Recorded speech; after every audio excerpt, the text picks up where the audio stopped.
Hi, everyone. Welcome back. Our speaker today is Rojin Rezvan.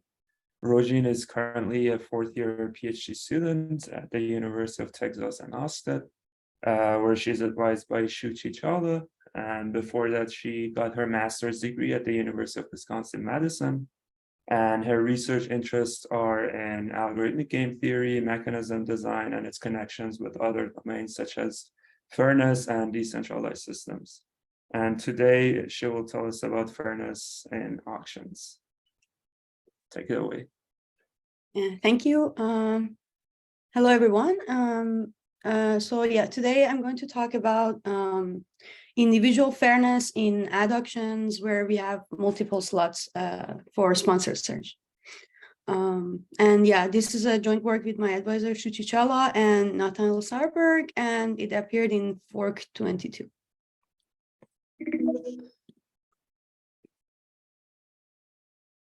Okay, so let's see what the problem is generally. So imagine we have a platform that shows advertisement, and there are multiple spots available for advertisement in that. And there are some users that use that website or platform, and some advertisers who want to show their ads in the website or platform to the users. And each of these advertisers gain some value when their ad is shown to a user. The goal of the platform or the auctioneer or the algorithm, we'll refer to it as all of these, is to decide which ad to show to which user. And in doing that, or in finding an allocation, the platform wants to serve two objectives. The first one is to be fair to users. And fairness here means that if there are two users who are similarly qualified with respect to some metric, then we want them to see about the same kind of ad. So if there are two users, for example, let's say we're talking about job applications, and let's say there are two users who belong to two different ethnic groups, but they're similarly qualified with respect to that job. Then we want them to see the same kind of ads. We don't want one of them to see all the job application ads and the other one seeing like retail shopping ads. And at the same time, the goal is to, the goal of the platform is to maximize their profit or revenue. Here, that translates to maximizing social welfare, where social welfare is the total value that the advertisers are gaining through this advertisement. Okay, so I talked about fairness. So why do we even care about that? The thing is, there are a lot of journalistic work that shows the existence of unfairness in current advertisement. And this unfairness can come from two main sources. The first one that comes to mind easier is that the advertisers might want to discriminate. Maybe advertisers are more interested in one group of users than the other. There are some examples of this. For example, in housing ads, in the past, at least Facebook allowed the advertisers to specifically choose the group of users they want their ads to be shown to based on gender, income, or racial groups. The second is, for example, a study that has been done on Yahoo search data, where searching certain names associated with certain racial groups brings, for example, more arrest records than the others. And finally, gender discrimination through proxies. And here, this means that even if the advertisers are not directly choosing to have their ad shown to a specific gender, but the website uses proxies and other properties of the groups of users to determine their gender and then discriminate against them. So all of this means that the values that we talked about that the advertiser has for the users can be unfair. However, this is not the only source of unfairness. Another source is allocation, or the way that the platform decides what ads to show. This is going to be the focus of our talk today.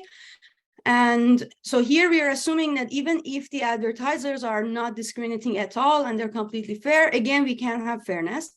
To see that, let's take a look at an example. Let's say there are two companies, 1 and 2, and they're advertising for jobs, for example. And let's say company 1 pays a lot better than company 2. Now there are two users, Alice and Bob, who are about the same qualified in the eye of both companies, but they have slight, there's a slight difference between them. So company 1 slightly prefers Bob and company 2 slightly prefers Alice.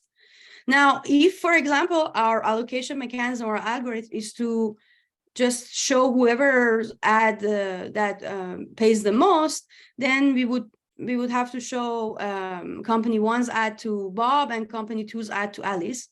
And well, this won't be fair because Alice is going to always see the worst ad, even though they're about the same qualified. So this means that there are certain allocation mechanisms that turn these minor differences in values of the advertiser or bids of the advertiser to very major differences in allocations. And in fact, the highest bid wins auction, which achieves the highest social welfare, is it has a property. There is journalistic work that shows this kind of unfairness as well. For example, it's possible that certain groups of users are more limited, for example, females in STEM, and that makes this kind of users more expensive, and so the mechanisms could discriminate against them because of this. Another is that a mechanism might take into effect the budget of the advertiser in allocation, and finally that it's possible that the user belongs to multiple categories and multiple groups, and that might affect how they're seeing ads. So a little more into the literature. The notion of individual fairness comes from fair classification literature and the work et al. In individual fairness in classification, basically it means that if there are some agents that are similarly qualified with respect to some metric, then we want them to be classified similarly. In the same work, they consider composing fair algorithms and examine whether the resulting algorithms are going to be fair. After that, there is some work in preference-informed fairness, where they mix the concept of individual fairness with envy freeness, and they let deviate from individual fairness if it is going to be envy free.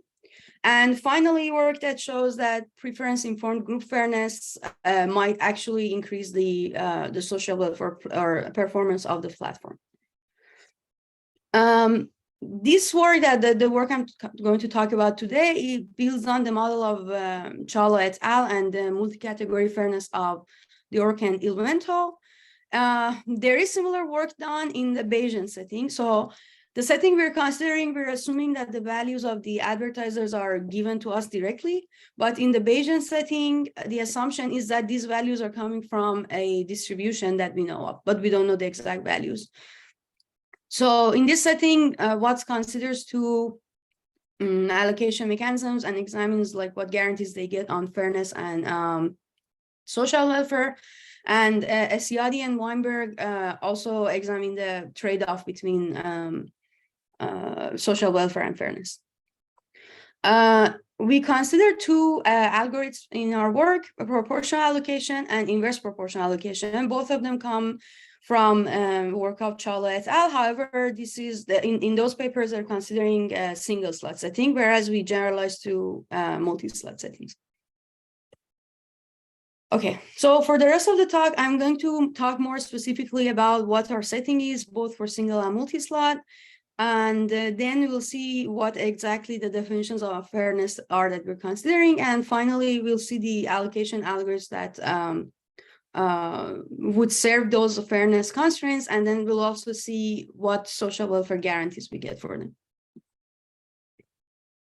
Okay, so as we said, there is a single slot. So let's first focus on single slot setting. As we said, there is a single slot for advertisement in the platform and universe of users that use that website, and a group of N advertisers who want their ad to be shown in the website. So what we see is that there are three parties involved here, unlike mostly other mechanism design problems. Here we have three parties. We have users that use a website, advertisers, and the auctioneer or the platform who decides which ad is going to be shown. And in this work, we care about the fairness of users, not the advertisers. And the auctioneer's task here is to find an allocation mechanism that decides which ad to show to which user. Okay, so let's see what the inputs of the problem are. Well, as we saw, we have n advertisers, a universe U of users, and a single slot to show the ads. In addition to that, we said that, okay, each advertiser has a value for showing their ad. Now, this value is user specific. So for each user, the advertiser might have a different value. So in order to model this, we're going to fix one user, and whatever we are talking about is going to be about one specific user. So we fix a user, and that means that each advertiser has a value for showing their ad to that specific user. So this means that each user is going to be associated with a vector V of the advertiser's value on that user. Now, what is the output? Well, the output is we want to decide which ad to show to this user in the single slot that we have. So in order to show that mathematically, basically, we're looking for a vector of length n of 0 and 1s, where one element is 1, and that is the winner. That is the advertiser whose ad is being shown. So something like this. But if we go back to the Alice and Bob example that we saw that, okay, in that allocation mechanism, we were showing one ad to one advertiser and another to the other all the time. And well, that can never be fair, because maybe one of the ads are much better than the other. So in order to be able to get some guarantee on fairness, we're going to relax the output format, and instead we're going to consider a probabilistic vector rather than a deterministic one, where the value at the ith location, ith element shows the probability that the ad is going to be shown to the user. But again, we still have one single slot, so we want the sum of these probabilities to be exactly 1 or at most 1. So rather than a vector of length n of 0, 1s, we move to a vector of length n of values between 0 and 1, summing to 1. Okay, so I also mentioned that another goal of the allocation mechanism is to maximize social welfare. So let's see what it is exactly. So if our algorithm is deterministic, and if there's one winner, well, then the value that that winner gets is going to be our social welfare. However, if the output is an allocation vector, is a probability vector, then well, advertiser I is going to get value vi if their ad is shown, and their ad is going to be shown with probability alloc I. So sum of this is going to be the social welfare. And finally, well, I already mentioned that the mechanism or algorithm that achieves the highest social welfare is highest speed wins, but that was not fair. So we still, so this means that, okay, we want some sort of fairness. We can't have optimal social welfare, but we can hope to get a good approximation to optimal social welfare. So in order to do that, let's just characterize what the optimal social welfare is. It is what the highest speed wins auction gets. And in order to do that, well, we basically just need to allocate the ad to whoever has the highest value on that user. So it would be max of BI. And we'll be, so whatever algorithm we have, we'll be comparing its social welfare against this one. Okay, so now moving on to multi-slot setting. Okay, let's say that I've searched for a word in credit card and I'm seeing some ads. We want to know what is going to affect my behavior. Here we can see multiple slots of ads rather than one. Okay, there are two factors contributing to how I will choose. The first is my personal preference. For example, maybe I already know about Capital One and I just want to learn more about it. So I'm more likely to click on this third ad here. But if I don't know anything about credit cards and I just want to get a general idea of what's out there, I'm going to click on one of these first two. So the preferences that the user specifically has is going to affect how they're going to choose. It's going to affect the probability that they will click on some ad. And the second is the placement of the ads. Well, if there are 10 ads shown to me, I'm way less likely to click on an ad that is below. I won't scroll down probably. I'll choose one of the first ones. But something to note is that this first property, user preference, is a characteristic of, it basically depends both on user and advertiser. While the second one, placement of the ads, it doesn't depend on that. We can assume that it depends on the platform. It's a property of the platform. Okay, so now let's see what happens to input and output in multi-slot setting. Again, we have n advertisers, users, and now we have k slots. And for each specific user, again, the advertisers are going to have a value of showing their ad. In addition to that, we have these user preferences. So these alpha i's are going to show us the probability that this user is going to click on that specific advertiser's ad. So another parameter we have to the problem is this vector alpha that we call user-specific click-through rates. And finally, as we said, the placement of the ads are important, and the platform has, like, basically there are probabilities associated with clicking on each of the slots. And we can imagine we will click on slot J with probability beta J. And we call these slot-specific click-through rates. Now, in order to finally model what is the probability, before that, we can, without loss of generality, assume that these values are decreasing or non-increasing. So now to model what the probability of clicking on a slot is, we define these click-through rates of slot J for ad I as the multiplication of alpha I and beta J. And this is a, well-established model that we're considering here, both in industry and academia. So we call these like separable click-through rates. Okay.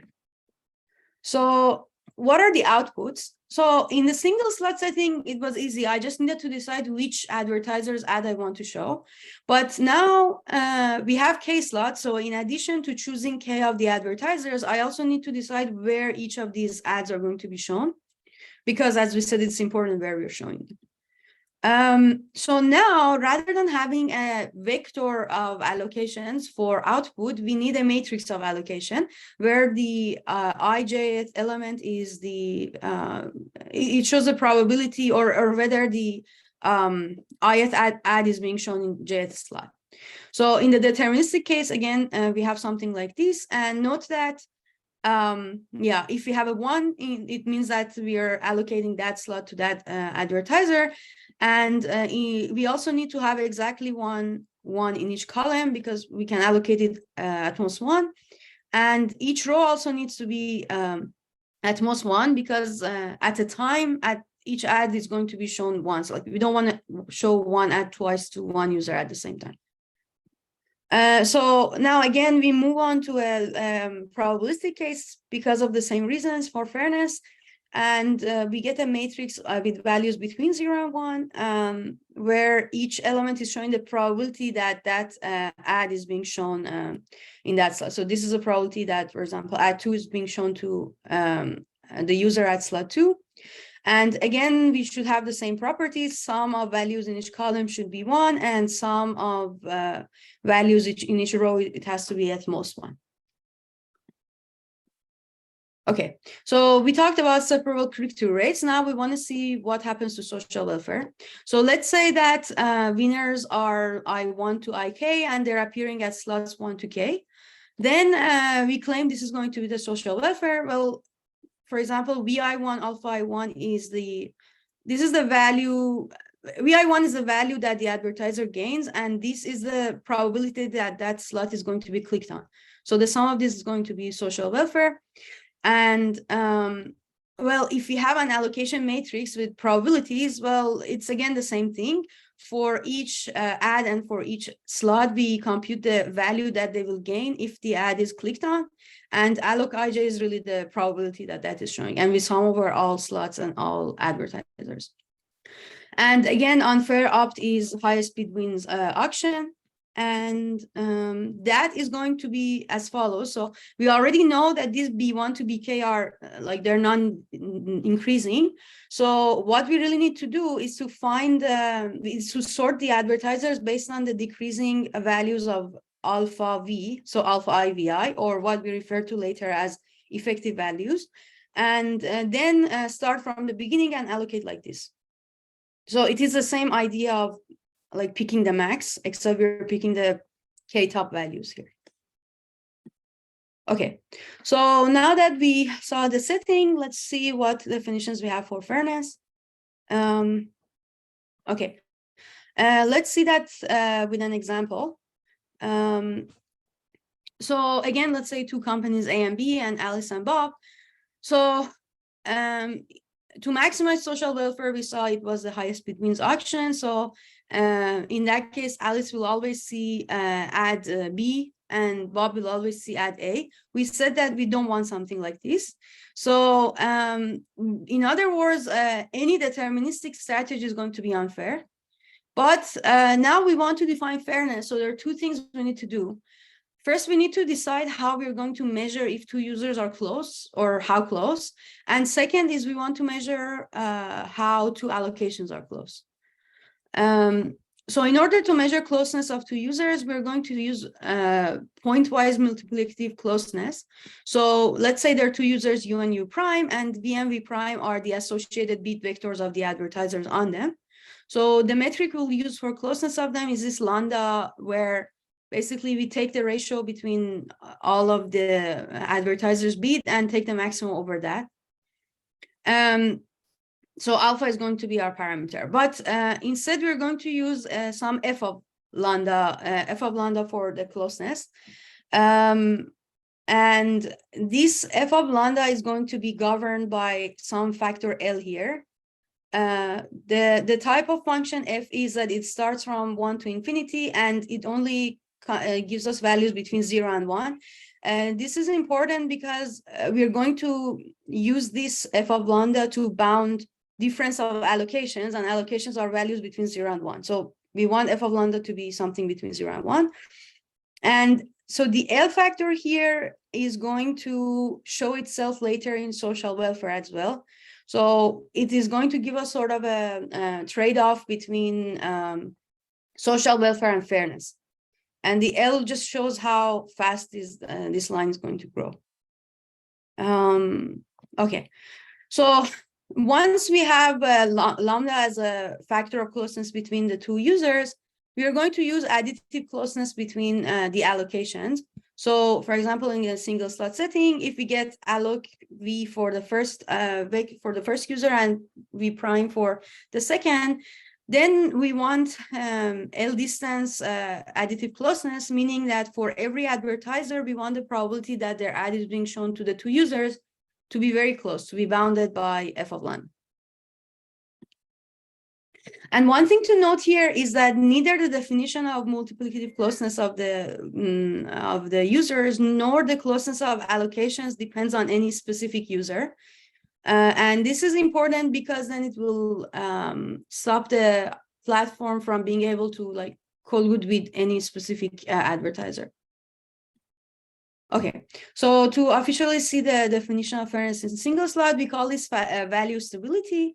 And we say that an allocation has value stability with respect to some function f if for every advertiser, the difference in allocation is bounded by f of lambda, where lambda is it shows the closeness of the two bid vectors.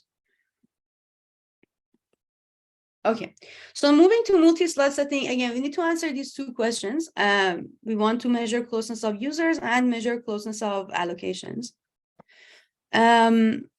So yeah, just as a reminder, going from single slot to multi-slot, our parameters increase. We still have the bids, but we also have the slot-specific preferences and the user-specific preferences. So we said that in order to measure closeness of users in single slot, we just measure point-wise closeness, multiplicative closeness. But okay, so what are we supposed to do here? Note that beta, as we said, is a property of the website or platform. So we don't really need to take this into account. It's going to be the same for both users. But we need to do something about these user-specific preferences. So basically, we have two choices here. First, we can consider multiplicative closeness of effective values, or VI alpha I, because we can imagine this is really the value that the advertiser gains from this user, because we need to take into account the probability that they will click on the ad. So this is one way to go.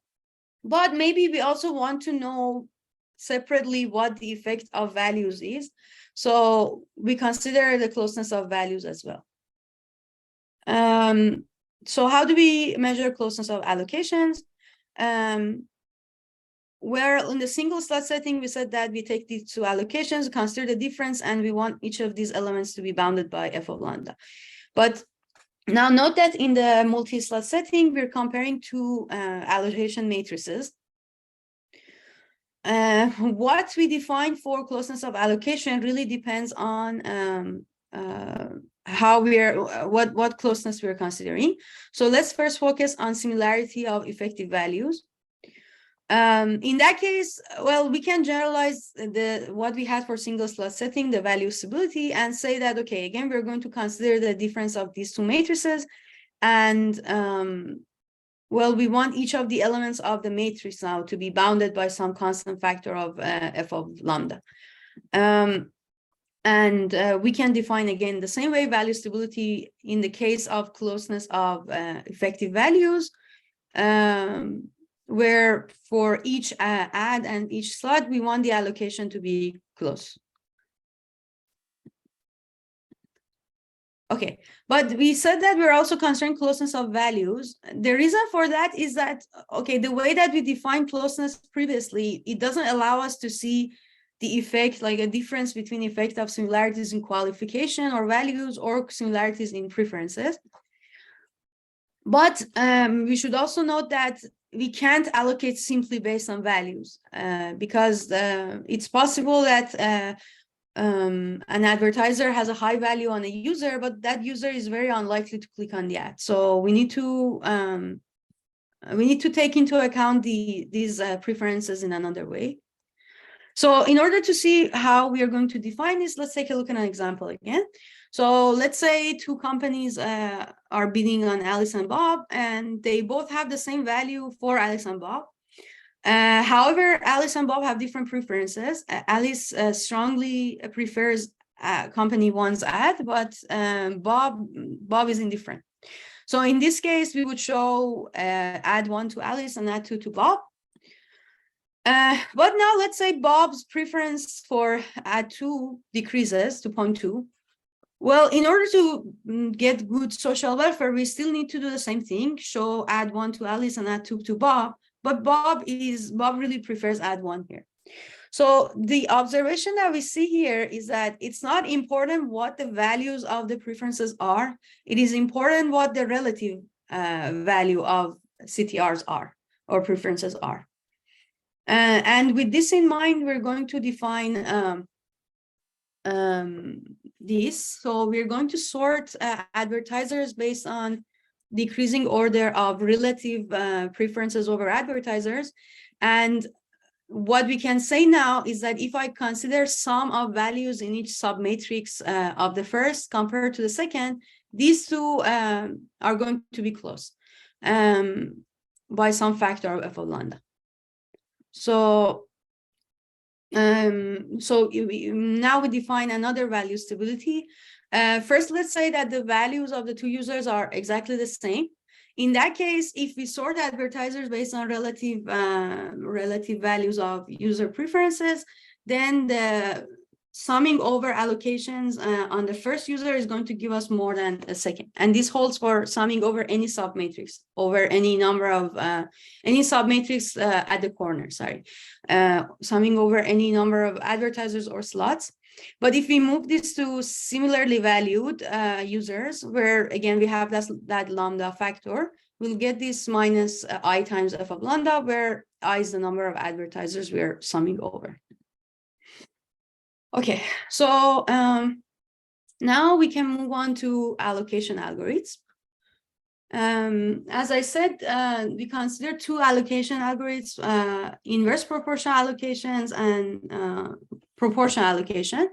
And both of these come from previous papers, but those papers had it in the single slot setting. Okay, so what is inverse proportional allocation for single slot setting? The way it works, again, to just remind you of the setting, we have n advertisers, one slot, and we are fixing one user. So we say that at first we're going to allocate one to every advertiser, but then we're going to decrease the allocations based on a rate, and we're going to decrease each allocation of each advertiser until the sum of the allocation reaches 1. So let's see an example. Let's say L is 1. Note that this L is showing itself in the mechanism. The L is what we saw with as a measure of fairness. So let's say these are all values, and this means that our rates are going to be this. We start with allocating 1 to each advertiser, and we decrease them by their relative rates until the sum gets to 1. Okay, so this is what we have for single slot. But now, how do we generalize this to k slots?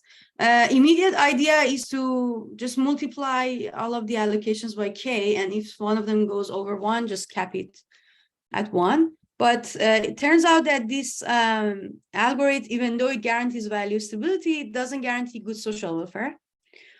So what can we do? So our approach is as follows.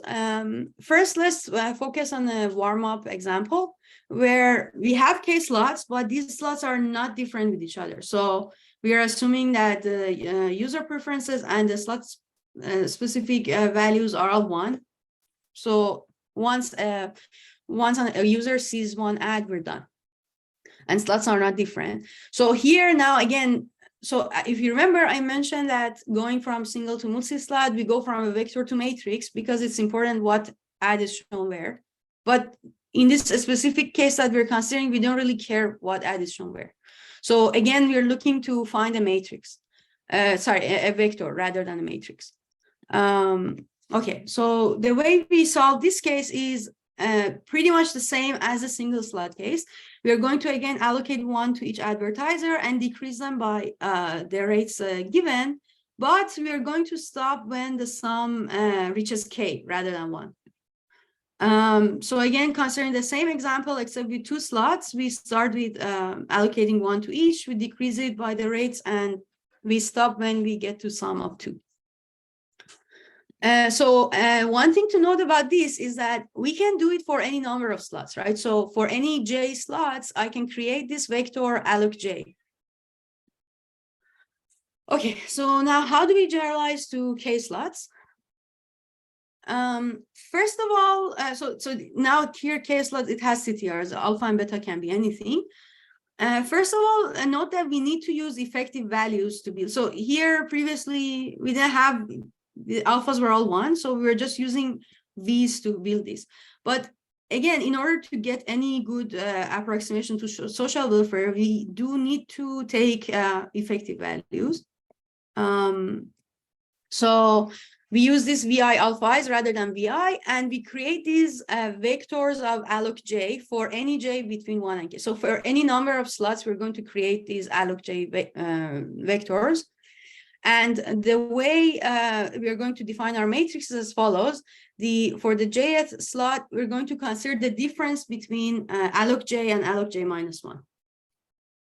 And just to do a sanity check here, we said that our matrix needs to have sum of 1 in each slot. And in fact, it does because, well, alloc j's sum is j, and alloc j minus 1 sum is j minus 1. So the difference becomes 1. And we can also see that the sum of values in each row has to be at most 1.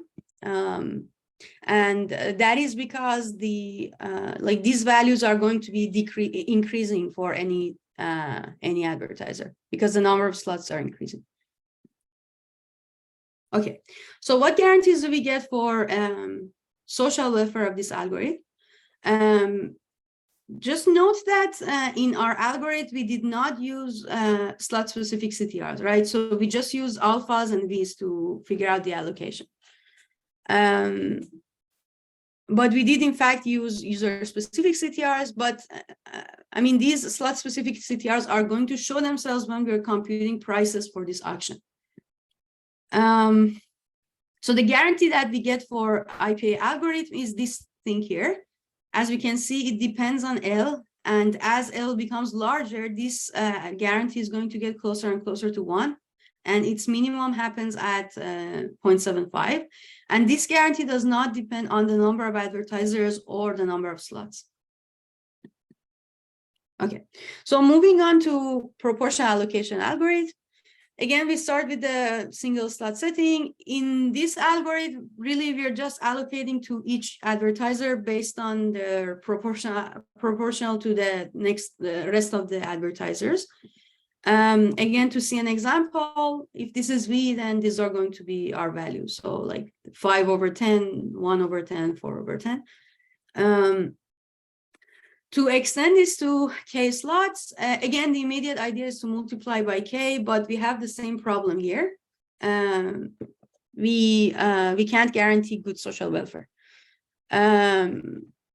So to generalize to K slots, again, we're considering this warm-up case where we don't have CTRs or CTRs are 1. So what we're going to do is this. Again, we're going to consider the same values. But this time, we are going to first identify those of them who are going to get a value more than 1/K. And right then and there, we're going to allocate 1 to them. Then we'll set them aside. So let's say we allocated 1 to R advertisers and K minus R slots remain while N minus R advertisers remain. And then we're going to, in the same way as before, proportionally allocate to the remaining advertisers and just multiply it by K minus R. And again, to see an example here, like this fourth advertiser has 1/2, like this value for the advertiser is going to be 1/2, which is higher than 1/3. So we allocate 1 to the advertiser, the fourth advertiser, and then we'll allocate to the rest of them proportional. Okay, now the generalization of this case to like any CTRs, general CTRs, is exactly the same as IPA. So again, we're going to use this VI alpha effective values to find these alloc J's for any J, and we'll consider the differences in each slot.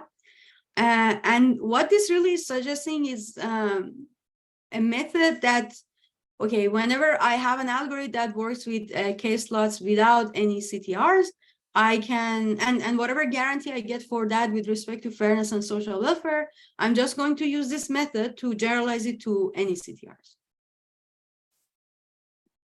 Okay, so the guarantees on social welfare that we get for proportional allocation is something like this. As we can see, it depends both on N and K, the number of advertisers and slots. One thing to note here is that even in the case of single slot, the guarantee for social welfare is, it does depend on number of advertisers. But when we generalize to K slots, the K is going to show itself as well. It also has the factor of L again. Okay. So to sum up, we said that sponsored adductions can be unfair, and this unfairness can be due to both bid values and allocation mechanisms. We focus on allocation algorithms. We use the standard separable click-through rate model with multiple slots where we've had both user-specific preferences and slot-specific preferences. And in order to measure fairness, we use the concept of value stability, where we consider closeness of users multiplicatively based on the bit vectors of the advertisers on them, and the additive, and in order to measure the allocations or the outputs, we used additive closeness of allocations and L1, L infinity distance on that. And we introduced two allocation mechanisms that achieve this value stability plus some good approximation to social welfare, and those are inverse proportional allocation and proportional allocation. Okay, so about open directions. First of all, yeah, we consider this value stability here, but of course, I mean, it's possible to consider other notions. And even with the current ones, maybe there are algorithms that get like stronger fairness guarantees and also stronger, better approximations. The analysis that we did on IPA and PA are tight, but maybe other algorithms may perform better. Another open direction is this. So we generalized single slot, we went to k-slots. But a more realistic generalization maybe is what we see in real life. So it's not that ads are just links and slots that we see. Some ads take more space than the others. So we can imagine that a website, all of a website or parts of a website's pixels are available for advertisement. And the advertisers might have different sizes of advertising to show. So I mean, in that case, again, the advertisers are not going to have just one pixel. They want a bunch of pixels together. They want the surface of the web page. And then they might have different sizes and options for advertisement where they have different values on them. And this then will be a packing problem together with mechanism design. So this is also interesting. There has been work done in this, but I don't think it is done in the setting of fairness. Okay, yeah, thank you for listening, and if there are any questions.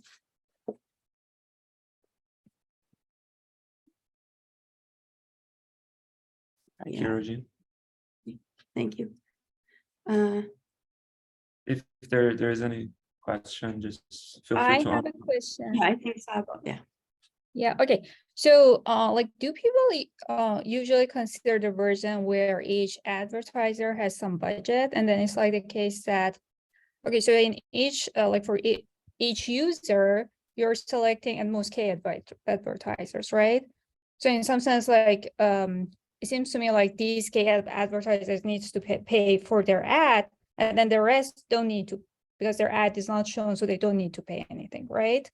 So we consider to like consider that each advertiser has some, like, okay, so it's like a bipartite graph, and then across all the users, each advertiser has a fixed budget, but to how many users their ads can be shown.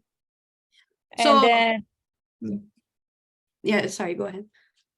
And then like I know if it would make sense to consider such a version. And so like, do you think like your algorithms would extend to it?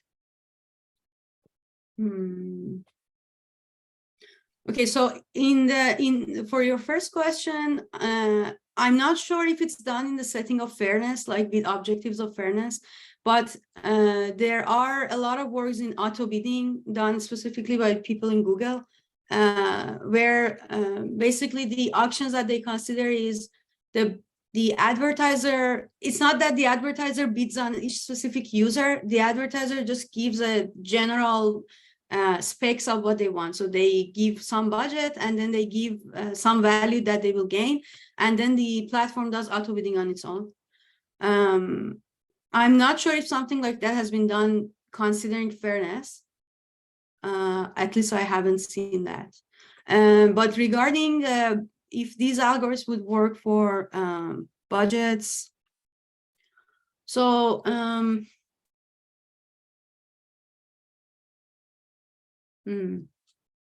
Like you can do it in rounds, right? And like whenever you're matching some advertiser, like you can, like whenever your algorithm is doing a match between an advertiser and a user, you can like decrease it from their budget. But I don't know, like if the approximation ratios would be reasonable.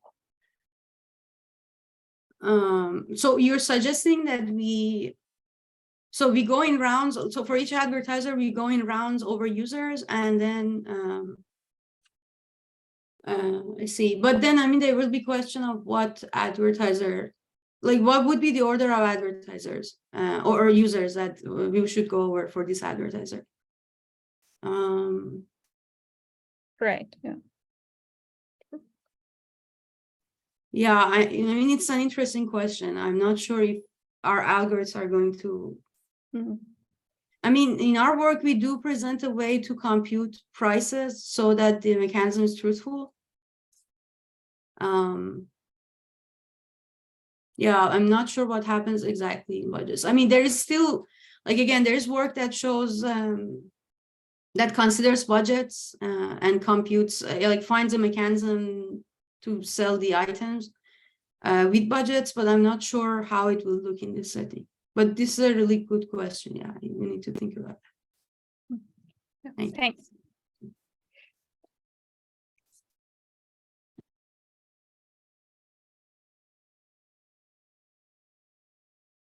Are there more questions?